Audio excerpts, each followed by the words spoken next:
오늘 우리에게 주신 하나님 말씀 함께 봅니다. 출애굽기 14장 13절 14절입니다. 출애굽기 14장 13절 14절 우리 함께 말씀 읽고 하나님 앞에 영광 올려드립니다. 다 같이 시작. 모세가 백성에게 이르되 너희는 두려워 말고 가만히 서서 여호와께서 오늘날 너희를 위하여 행하시는 구원을 보라. 너희가 오늘 본 애굽 사람들을 또다시는 영원히 보지 못하리라. 여호와께서 너희를 위하여 싸우시리니 너희는 가만히 있을지니라. 아멘. 오늘 하나님의 일하심에 동참하자라는 말씀의 제목으로 함께 은혜를 나누기를 원합니다. 악어의 눈물이라는 말을 들어보셨는지 모르겠네요. 악어의 눈물. 악어는 음식을 먹을 때에 눈물을 흘린대요. 왜 그럴까요?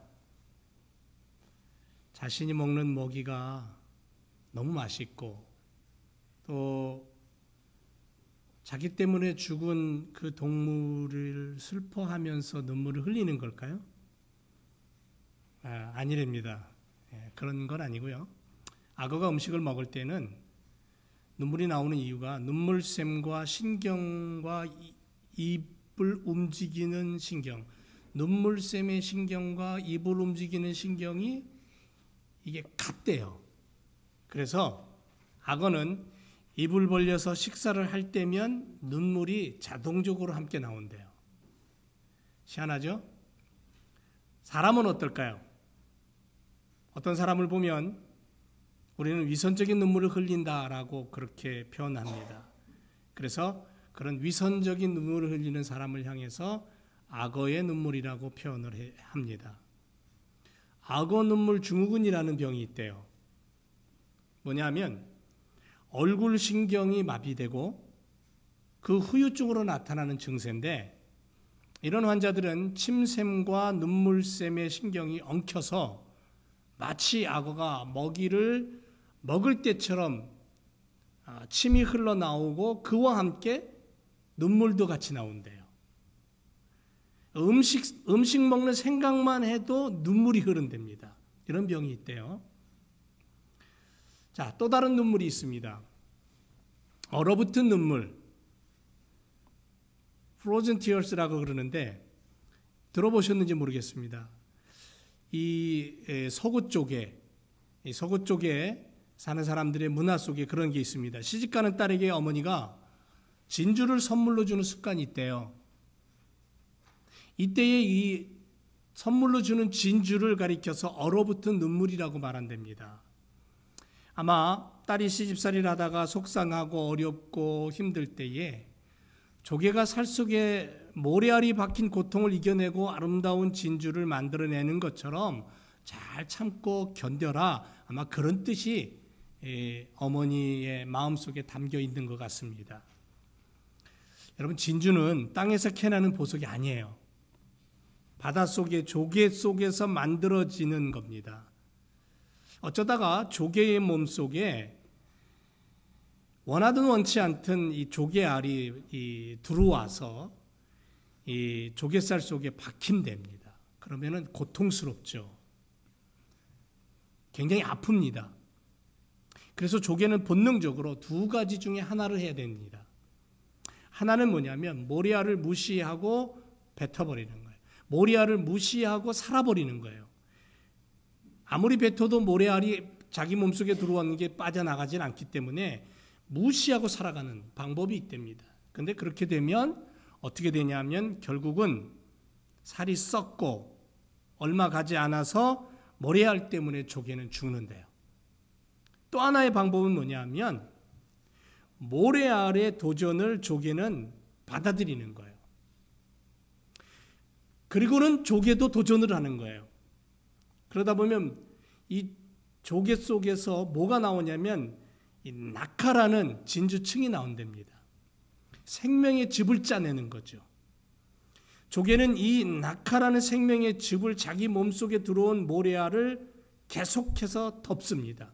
싸고 또 싸고 싸고 또 싸고.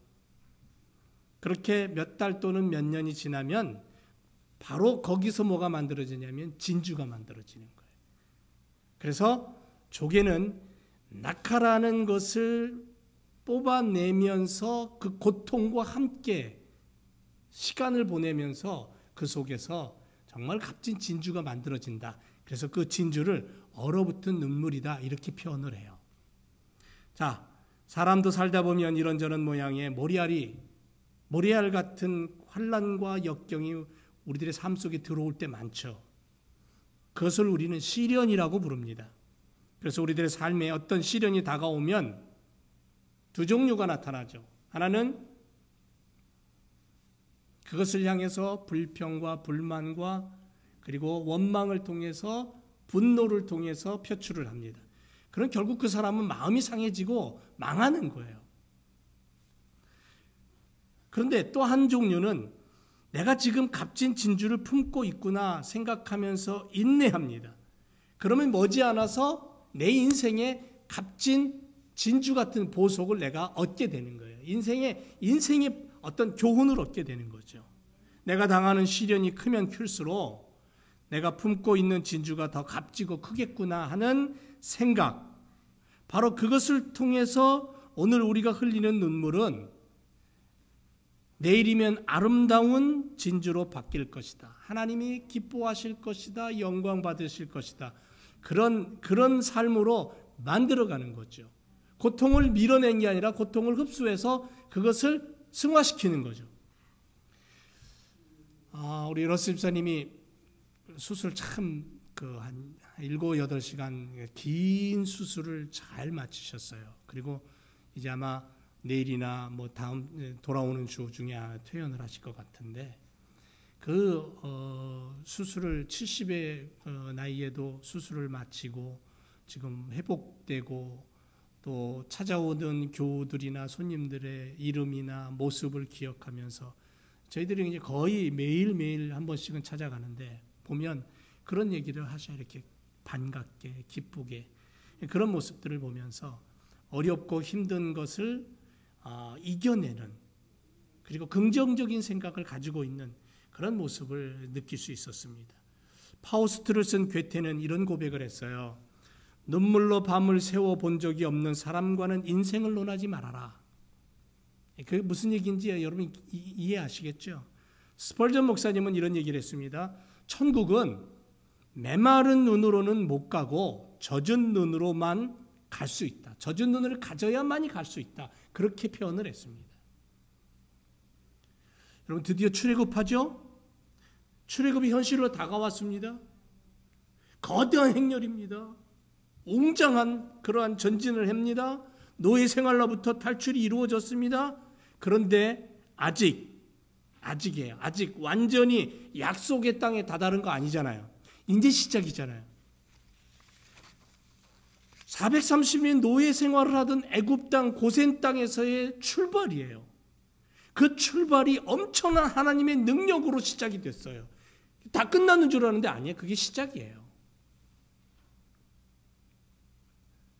200만이라는 노예 인력을 재확보하려는 바로의 맹렬한 추격을 한번 보세요.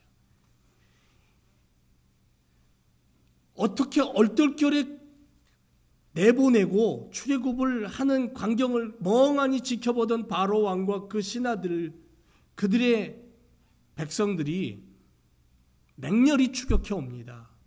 숨가쁘게 조여옵니다. 하나님의 백성을 다시 노예화하려는 세속 권력의 의지는 그러나 홍해 사건을 통해서 완전히 사라져버립니다. 홍해의 기적, 홍해 바다가 갈라지는 기적을 통해서 결국은 웃음거리가 되고 말죠. 하나님께서는 이스라엘 민족을 가까운 길로 인도하시지 않고 돌아가게 하셨습니다.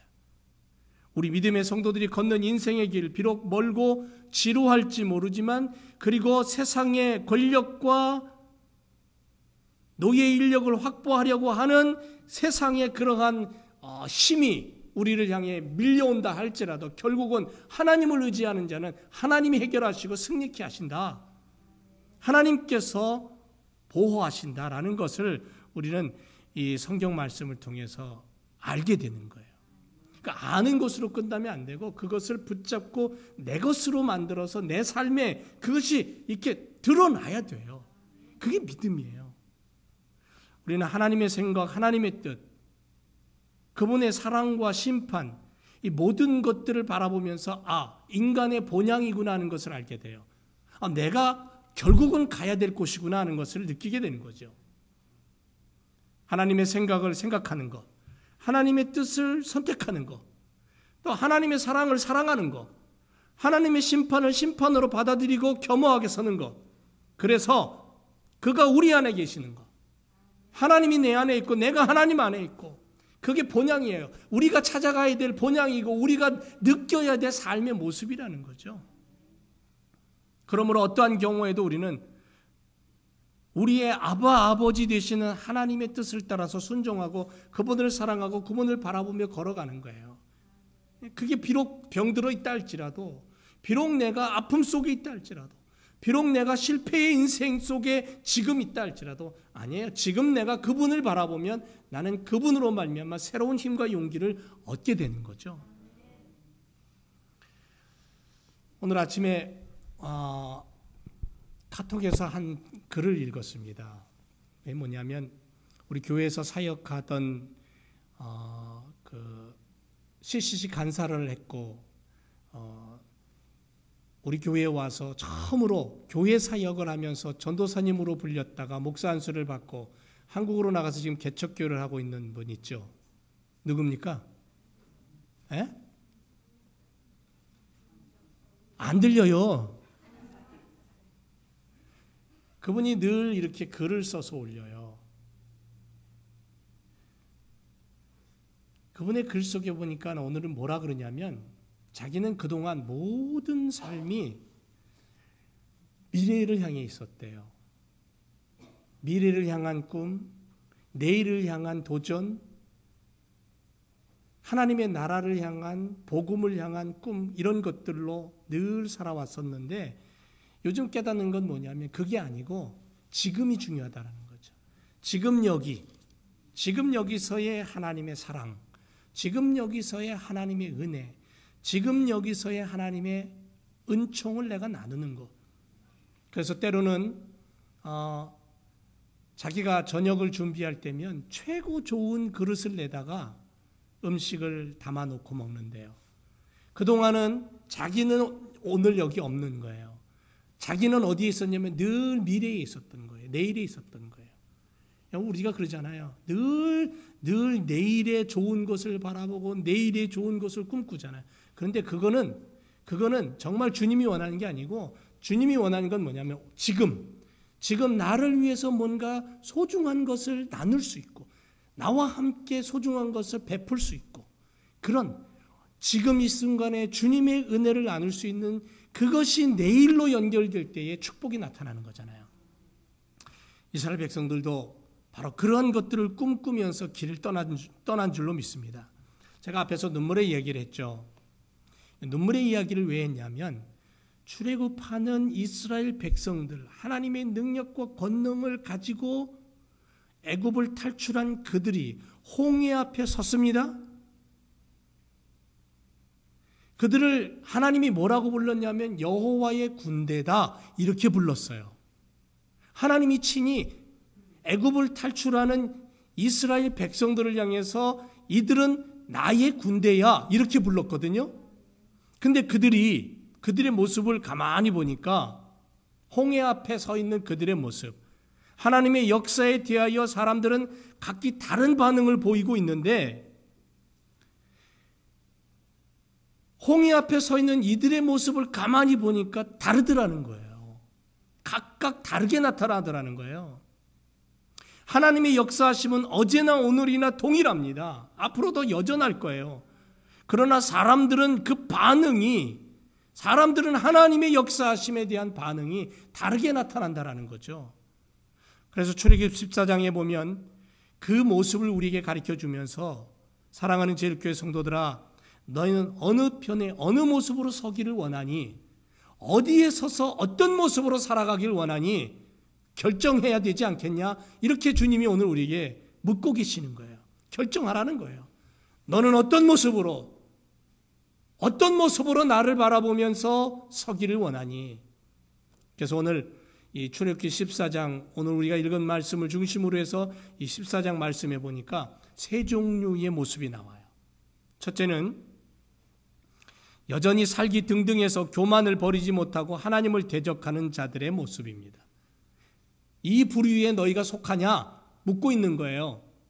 사랑하는 제일교회 성도들아, 여기 앉아 예배하는 나의 아들, 딸들아, 하나님의 자녀들아, 너희의 모습이 지금 살기가 등등하고 교만하고 그것을 버리지 못하고 하나님을 대적하면서 살아가고 있니? 전혀 눈물도 콧물도 없는 자들, 눈물 콧물 아무것도 없는 자들, 바로 왕, 애굽의 바로 왕, 그 철병거를 맹렬히 몰고선 추격해 오는 자들, 여러분 닭 쫓던 게 지붕 쳐다본다는 말이 있죠. 그것처럼 닭을 놓치고 허전함 속에 멍하니 바라보고 있다가 다시 마음을 가다듬고 정신을 차리고 보니까 노예가 싹 사라졌어요. 그 많던 노예들이. 그러니까 이제 후회가 다가오는 거예요. 욕심이 다시 살아나는 거예요. 여전히 애굽의 바로 왕은 하나님의 능력을 보고 내가 잘못했다, 야 제발 좀 이번만 하면서 10번째 자기 장자까지 죽는 재앙을 보면서도 결국은 그의 뉘우침, 그의 잘못 다 거짓이라는 거죠. 그 순간만을 모면하려고 거짓된 고백을 한 거예요. 우리는 사람의 마음의 모습을 모릅니다. 내가 누군가와 얘기할 때 그 사람의 이야기가 나는 진실로 느꼈어요. 저 사람이 진실함으로 얘기를 해요. 그런데 그 사람의 속에 정말 진실이 몇 프로 있는지는 때로는 본인도 몰라요. 하나님만이 아시잖아요. 바로 왕의 마음을 사실은 본인도 몰랐나 봐요. 거짓된 회개, 거짓된 눈물, 거짓으로 무장한 자의 모습, 그처럼 많은 하나님의 역사하심과 능력을 보고도 여전히 하나님을 대적하고 서 있는 애굽의 사람들과 바로 왕, 끝까지 하나님을 대적하려는 모습, 강팍한 마음, 여전히 교만한 마음, 자신의 재산을 잃어버리지 않겠다라는 그러한 아쉬움이 점점점 커지고 썩어질 것에 애착을 가지고 집요하게 달라붙는 모습들. 그래서 이런 강팍한 마음, 이 바로 왕과 같은 마음을 뭐라고 표현하냐면요, 돌 같은 마음, 이렇게 표현합니다. 돌 같은 마음. 진리의 샘물 빨아들이지 못하고 하나님의 능력을 보고도 느낌이 없고, 우리 마음이 이런 마음이 아닌가라고 오늘 이 시간 우리가 들여다보면서 하나님의 말씀 앞에 서야 되는 거예요. 하나님, 혹시나 조금이라도 내 마음 속에, 내 삶 속에 이러한 모습이 있다면 하나님 이 시간 녹여주시고 깨트려 주옵소서. 그렇게 굳은 마음을 가지고는 결코 열매를 맺을 수 없고 하나님 나라를 사모하며 하나님 나라를 볼 수 없다라는 거죠. 그래서 홍해 앞까지 모든 군사력을 총동원해서 쫓아오잖아요. 총동원해서. 성경엔 그렇게 얘기해요. 애굽 사람들과 바로의 말들, 병거들과 그 마병과 그 군대가 그들의 뒤를 쫓아왔다. 쫓아왔다. 특별 병거 600승과 애굽의 모든 병거를 다 몰고, 장관들이 다 몰고 430년 동안 노예 생활을 하던 이들이 싸움을 하면 얼마나 하며 무기는 어떤 무기가 있겠어요? 없잖아요. 그런데도 그들을 잡아가지고 다시 끌고 가겠다고 모든 군사력을 이끌고 쫓아오는 바로 왕의 모습은 한번 상상해 보세요. 정말 하나님 보실 때는 꼴 먹을 거예요. 그보다 더 우스운 모습은 없을 거예요. 그래서 출애굽기 14장 19절에 보면 이스라엘 진 앞에 행하던 하나님의 사자가 옮겨서, 그러니까 그동안은 어떻게 했냐면 하나님의 사자가 이스라엘 앞에, 맨 앞에 하나님의 사자가 진행했다라는 거예요. 그래서 낮에는 구름 기둥, 밤에는 불 기둥으로 그들을 이끌고 갔다는 거예요. 앞에 가셨다는 거죠. 말하자면 목자가 양을 부르면서 나를 쫓아오라고 목자가 앞서간 것처럼, 길을 인도한 것처럼 그렇게 가던 하나님의 사자가 갑자기 옮겼어요. 뒤로. 그리고는 구름 기둥도 앞에서 그 뒤로 옮겼고, 애굽진과 이스라엘 진 사이에 서서 저편은 구름과 흑암이 있고 이 편은 밤이 광명함으로 밤새도록 저편이 이 편에서 가까이하지 못했다라고 성경은 그렇게 그 상황을 우리에게 가르쳐 주는 거예요. 결국은 살기등등하고 자신의 재산을 잃어버리지 않겠다고 썩어질 것에 애착을 가지고 그렇게 집요하게 달라드는 인생을 향하여 하나님이 막아서는 거예요. 하나님의 사람과 그렇지 않은 세상과 하나님 구별해서 막아서는 거예요. 가운데 하나님이 어둠을 내리시고 구름 기둥으로 막아버리셨어요. 아무리 큰 군사력으로 쳐들어와도 하나님이 딱 막아놓으니까 더 이상 전진을 못하는 거예요. 그리고 결국은 홍해바다가 갈라진 이후에 이스라엘이 건너가는 그 홍해바다를 길을 쫓아왔잖아요. 홍해바다가 갈라서서 벽이 됐다 그랬어요. 거기를 맨 땅을 건너갔어요. 바닷길을. 약 한 200만이 어린아이까지, 심지어는 닭을 끌고까지 갔다고 생각해 보세요. 얼마나 그게 긴 시간이었을까. 그 다 지나간 이후에 그들이 쫓아오다가 결국 그 홍해바다 속에 수장돼 버리고 말잖아요. 결국 망한다는 겁니다. 살기등등해서 교만을 버리지 못하고 하나님을 대적하는 자들의 모습이 이와 같다. 성경은 오늘 우리에게 그것을 가르쳐주면서 사랑하는 지혜교회 성도들아, 너희가 이런 모습으로 살길 원하냐? 아니라는 거예요. 이런 모습으로 살지 말라는 거예요. 선택은 나에게 있는 겁니다. 그러니까 우리는 분명히 알죠. 이거는 하나님이 원하는 게 아니고 이것은 인생에 있어서 망하는 거다. 여러분, 망하는 길이 뻔히 알면서도 갈 사람 누가 있겠습니까? 두 번째는 악어의 눈물처럼 감동과 은혜를 버리고 원망과 불평으로 고함치는 자들의 모습이에요. 너희가 이런 모습으로 살기를 원하니? 묻고 계시는 거예요. 지금 하나님을 정면으로 대적하지는 않아요. 하나님을 인정해요. 하나님의 능력을 봤어요. 그런데 불평과 원망이 떠나지 않는 자들이에요. 그래서 이런 자들을 두 얼굴을 가진 자들이라 그렇게 얘기해요. 거짓된 눈물을 가진 자들이라고 얘기하는 거예요. 이스라엘 백성들은 수차례 하나님의 보호하심과 하나님의 능력을 보고도 원망해요. 여전히 하나님을 대적하고 있어요. 이스라엘 백성들은 위급한 상황에 놓이면 하나님을 원망해요. 왜 원망합니까? 그들은 하나님의 역사하심은 기억하지 않고 언제나 현재의 어려움 처지만을, 코앞만을 바라보면서 어찌하여 우리를 광야로 이끌어내요. 어찌하여 우리를 여기에 끌어내서 여기서 죽게 하는고, 차라리 애굽이 더 낫겠다. 그렇게 얘기하는 자들이에요.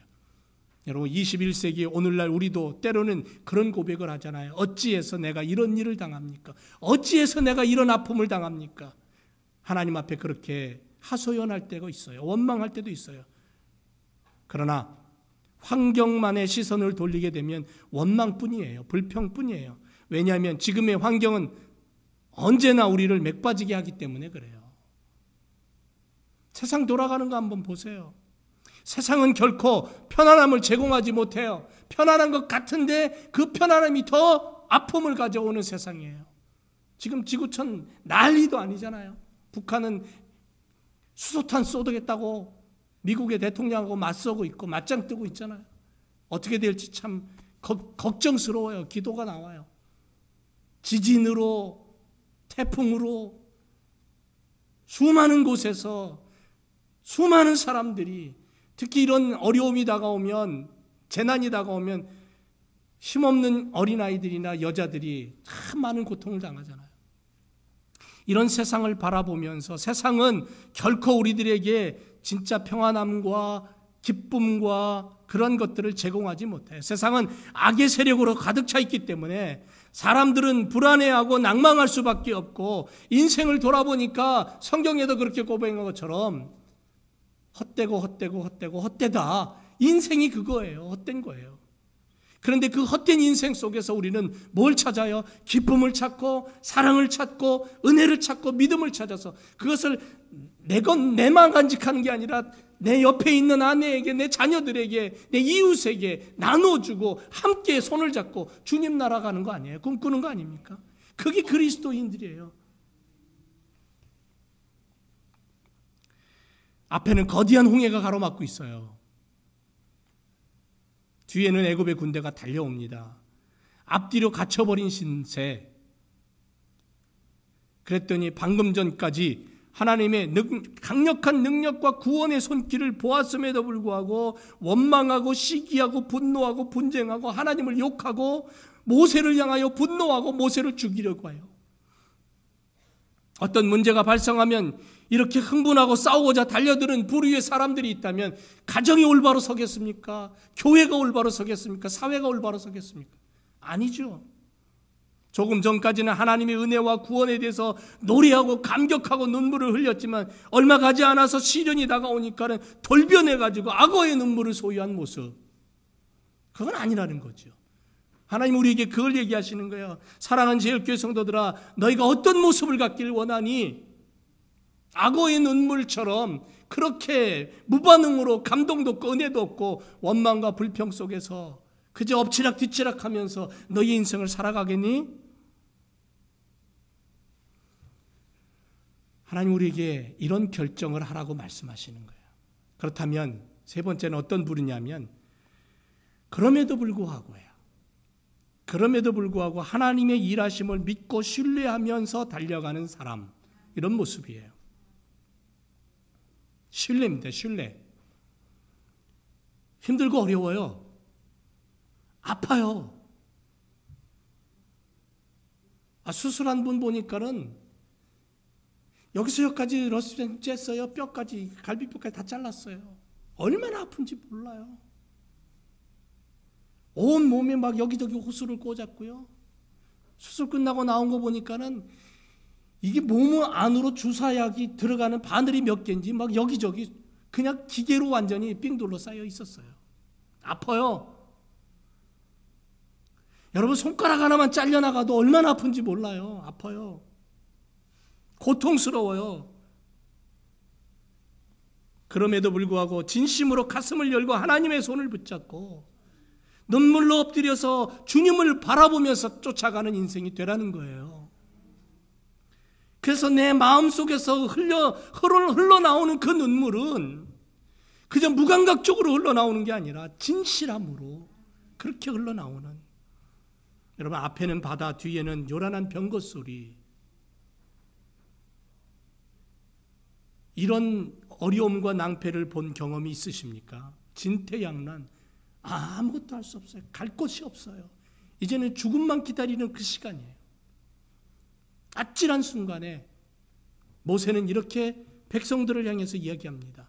여호와께서 오늘날 너희를 위하여 행하시는 구원을 보라.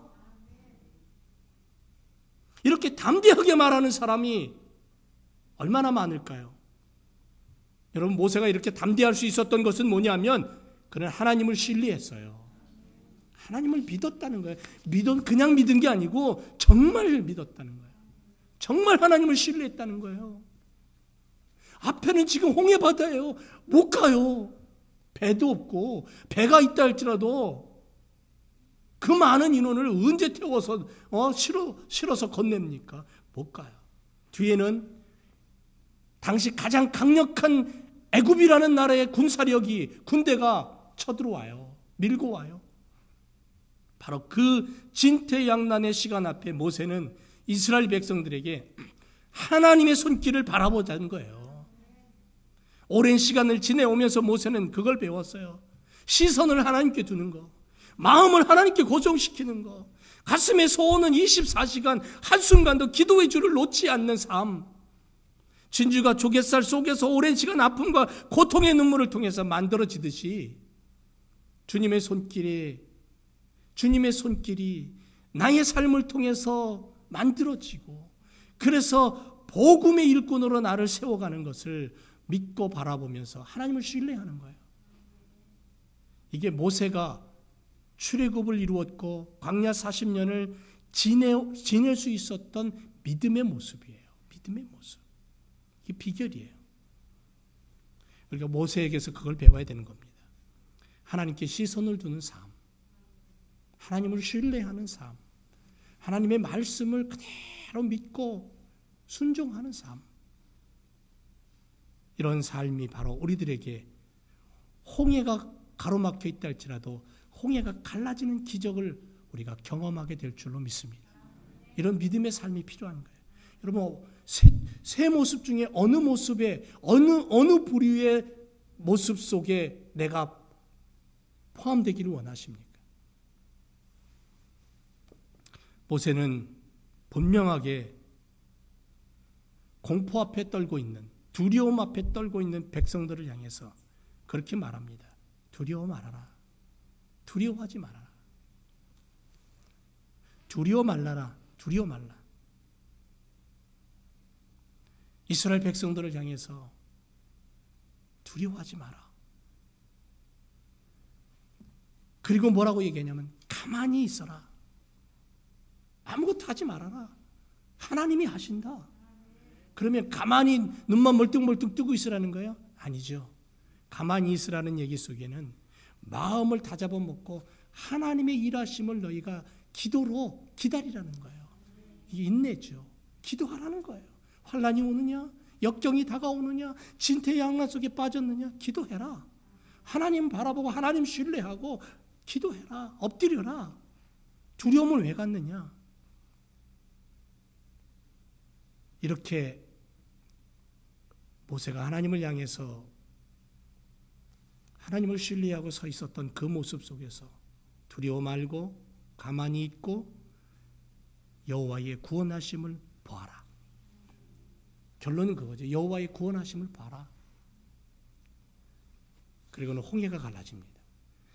여러분, 성경을 읽어보면 홍해가 모세가 지팡이를 딱 드니까 그냥 쫙 갈라진 거 아니에요. 하나님이 바람을 불러오셨어요. 모세가 홍해 앞에 섰을 때에 하나님이 모세를 향해 뭐라 그러냐면, 야, 너 왜 가만히 있니? 너 왜 아무것도 안 하고 있니? 네 지팡이 잡은 손을 들어서 홍해를 가리켜라. 하나님 모세에게 지시하셔요. 모세가 가만히 있다는 건 뭐냐면 모세는 기도하고 있었다는 거예요. 하나님 어떻게 해야 됩니까? 라고 홍해 바다 앞에 서서 기도하고 있었다는 거예요. 하나님을 향해 간구하고 있었다는 거예요. 그런데 하나님은 그 기도를 들으신 거예요, 이미. 그리고는 모세를 향해 기도 다음에 뭘 해야 되냐면 움직이라는 거예요. 행동하라는 거예요. 도전하라는 거예요. 하나님이 이미 일하신다는 거죠. 모세는 하나님과 함께 일하는 자였어요. 그래서 모세가 손을 들었어요. 바다를 향해 가리켰어요. 그랬더니 하나님 바람을 불러오셨어요. 바람을 불러오셔서 밤새도록 그 바다를 갈라놓으셨어요. 밤새도록 갈르셨어요. 그리고 아침에 눈을 떠보니까 그 홍해 바다가 양쪽에 벽이 됐다 그랬어요. 기가 막히잖아요. 그리고 그 벽이 된 홍해 바다 길을, 맨 땅을 이들은 걸어가는 거예요. 최초로 기가 막힌 걸음을 옮긴 거죠. 하나님이 이렇게 일하시는 분이에요. 그렇다면 하나님과 함께 일하는 우리가 되어야 될 줄로 믿습니다. 하나님을 신뢰하고 모세처럼 하나님과 함께 하나님의 일을 이루어갈 때에 교회가 행복해지고 교회가 능력이 나타나고 우리의 가정에 복을 누리고 우리 자녀들이 막힌 것 같은데 뚫어지고 쓰러진 것 같은데 다시 일어나서 하나님의 역사를 이루어가는 그러한 삶을 살게 될 줄로 믿습니다. 모세처럼 너 홍해야 갈라질지어다. 너는 갈라져서 길이 될지어다. 그렇게 명령하고 그 길을 당당히 걸어갈 수 있는, 그리고 다 건넌 다음에 어떻게 했는 줄 알아요? 모세가 홍해바다를 향해서 똑같이 손을 내밀어 가리키니까 그 홍해바다가 어떻게 되냐면 원상태로 덮쳐버렸어요. 합쳐졌어요. 그 가운데 있던 애굽의 군사들이 다 물속에 죽고 말았다는 거죠. 하나님은 바다를 가르실 때에도 모세를 통해 가르셨고, 그 갈라진 바다를 다시 하나로 합칠 때에도 모세를 통해서 합치셨어요. 이게 하나님이에요. 하나님과 함께 일하는 자는 하나님이 도우시고 역사하시고 하나님의 능력을 경험하게 되는 거예요. 어느 부리 속에 속해서 어떤 사람의 모습으로 이 땅을 살아가기를 원하십니까? 결정은 나에게 있습니다. 바라옵기는 성경이 우리에게 말하는 건 뭐냐면, 하나님과 함께 일하는 자, 하나님을 신뢰하는 자, 하나님의 능력을 경험하고 그 능력을 선포하는 자로, 모세와 같은 일꾼으로 하나님 앞에 서서 우리가 그런 고백과 그런 찬양으로 오늘도 살아가기를 주님의 이름으로 부탁을 드립니다. 기도하겠습니다.